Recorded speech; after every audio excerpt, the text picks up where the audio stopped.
To my U.S. brothers and sisters waking up to the election results today.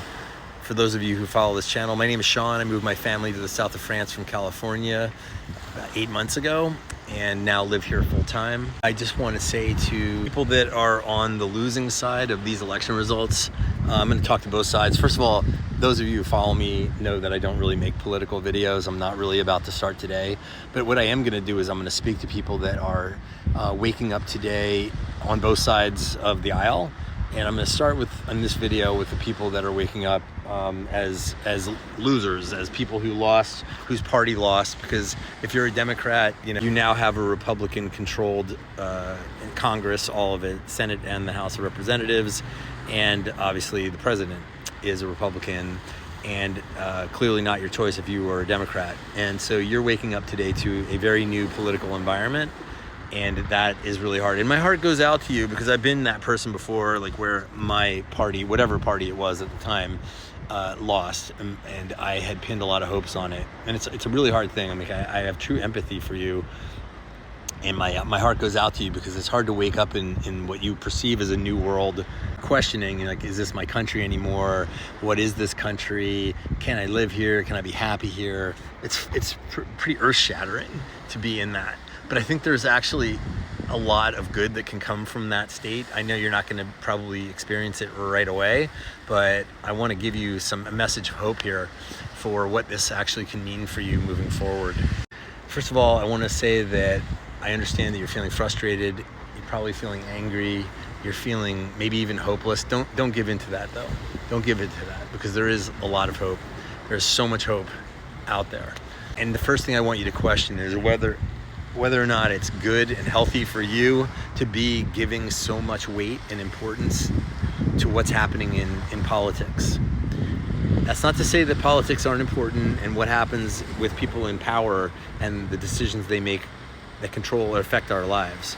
But at the end of the day, if you're giving away your joy and your hope and your passion to get up out of bed and make a great life to those prevailing winds that are blowing in whatever which way they're blowing at any given time, you might be giving away your power. And I just don't really think that's the best or healthiest choice. So I feel like for a lot of people, this is going to be an opportunity to escape that. Probably, if you're like me, it was like a lifetime thing of just being sold by the media and by people around you, your peer group, since birth, just kind of telling you politics are so important that you should really live and die by them. You should rally behind politicians and political parties like you rally behind your sports teams, and you should really let it affect your life in terms of the results. And everything's super awesome if your party wins and everything's going to be perfect, or everything, if you lose, is total despair and life is over as we know it. And that is the kind of black and white thinking that will lead you to great unhappiness, in my opinion. So if you're waking up today as a person whose party and candidate lost, you have some hard days ahead, and there's some things you need to decide. Don't decide them until you've slept on it and, for at least a couple days or a couple weeks or whatever it takes for you to let the emotional charge of this leave, because no good decisions can be made in that state, okay? So, but you get to go have that. Go to the gym and punch the punching bag for a while, or go for an aggressive run, or just do whatever you got to do to get that out, whatever helps for you. Don't crawl in a bottle. Don't start don't numb out. Face it like a warrior, but get it out of your body, like the frustration, the anger. Just get it out in a healthy way. Don't kick the dog, right? No. Don't yell at your spouse. Don't do any of those things. That's not going to help. That's just going to make things worse. But get it out. And then when you get it out, however long that takes, now we can have a real conversation, okay? Now we're speaking to a person who is ready to make a decision forward, because I'm hoping you're not going to stay in any form of despair, right? And that's what a lot of people are going to offer you. If you're on Facebook, it's going to be doom scrolling central. I mean, every social media platform right now is going to be, for the losing party, is going to be a lot of doom, and it's all over, and this is the end, and oh my gosh, and my country's gone, and all that. But really what it is an opportunity for you to have a day of reconciliation a day of recognition of the truth, because you have probably been living outside the truth. You've been living in a version of the truth that isn't actually shared by the majority of people. And that's a very hard thing to face, is to realize, oh, I'm in the minority. I thought I was in the majority. Because we all naturally project onto the world that everybody else thinks like we think, right? It's not true. It's not true. So you're realizing that today. And now the question is, what are you going to do about it? What are you going to do with the rest of your life? And how much are you going to let your joy be affected by what's going on in US politics? I feel like there's like 3 major camps here that you can fall into. First of all, no matter what, again, don't give in to despair, don't give in to anger and frustration, but be what I would call, be a warrior, like in terms of life, be a warrior, and move with conviction and purpose and energy in one of the following directions. I'm not ranking these, I'm just gonna give you the 3 choices that I see that are healthy. Choice number 1 is choose to not allow it to permeate your happiness and joy.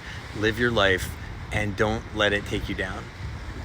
I'm not saying don't care, but I'm saying decide that your life really didn't fundamentally change just because of an election result, and that day to day you still have the same family and friends, and you're still gonna wake up and the sun's still gonna come up, and life is still great.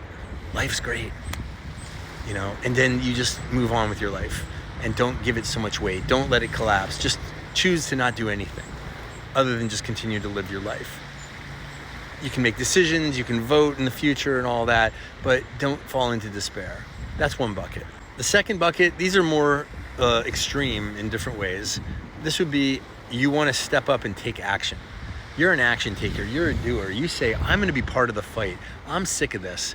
And you get politically motivated to make the change in the world that you want to see. You're a person who's going to take direct action. This is not going to be a lot of people. A lot of people want to bitch, right? They're in France, where I am. It's an art form to bitch, râler, to complain, to bitch. They got it perfected here. A lot of people are going to do that, but very few people are going to actually take action to produce a different result. But if you are such a person, you are a true warrior, and now you can just go in whatever form works for you, to work for a cause, to work for a party, to work for whatever party it is, whatever cause it is. Go take action and put your energy into that instead of being negative and complaining and going into despair. Go do that, right? And do it with alacrity, cheerful willingness. Go ahead and do it full out. Because you know what? Politics is supposed to be about service, and you are a servant of the public, and that is what we miss. That is what politics globally is missing, is people who are willing to serve others, not their own interests, not be in the back pocket of big corporations and political action committees and all these other things that control behind the scenes our actual outcome in elections and actually where power resides. That's the problem, is that we don't have politicians who are truly serving the public. Being a servant is the best thing you can do. So go serve and be a real servant. And that alone, if you bring that into wherever you are, regardless of whether it's like a local race in your town or it's at the national level, whatever it is, state level, whatever that is, you have already created change, because you're a person who is a person of integrity with the heart and mind of a servant, and you will help changes with that. We need more of you. The third bucket of person is the person who makes a real sober decision that this country is no longer a place they want to be, and they decide to leave with, again, not your middle finger pointing backwards at the country as you leave. I don't recommend that state, but rather, I'm going to choose a different life now for myself and my immediate family. If you're interested in that, I would love to have you follow me on this channel, because that's a decision that we made as a family, not just for political reasons, but for lots of different reasons that I talk about in my videos. But you'll find a lot of content here. You'll find a community of people here who have made that decision. I'll turn you on to other people who have made that decision, not just in this country, France, but other places. And come on that journey, because that is a difficult journey. It's not perfect, and it's fraught with difficulties, but it's really good for some people.